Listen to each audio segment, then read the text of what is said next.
quick pieces of advice. First, don't be afraid.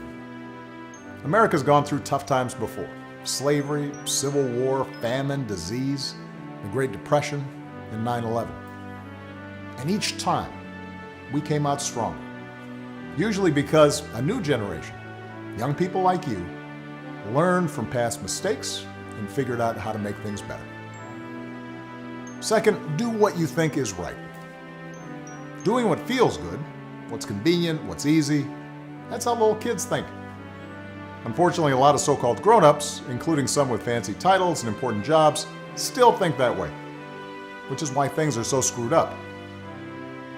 I hope that instead you decide to ground yourself in values that last, like honesty, hard work, responsibility, fairness, generosity, respect for others.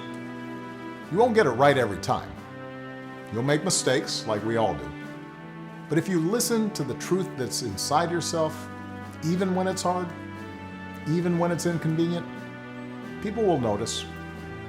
They'll gravitate towards you. And you'll be part of the solution instead of part of the problem. And finally, build a community. No one does big things by themselves.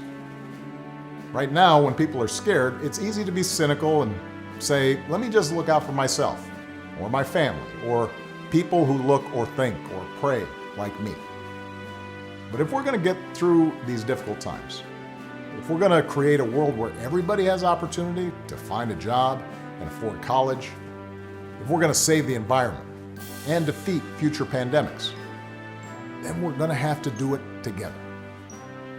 So be alive to one another's struggles. Stand up for one another's rights. Leave behind all the old ways of thinking that divide us: sexism, racial prejudice, status, greed, and set the world on a different path. When you need help, Michelle and I have made it the mission of our foundation to give young people like you the skills and support to lead in your own communities and to connect you with other young leaders around the country and around the globe.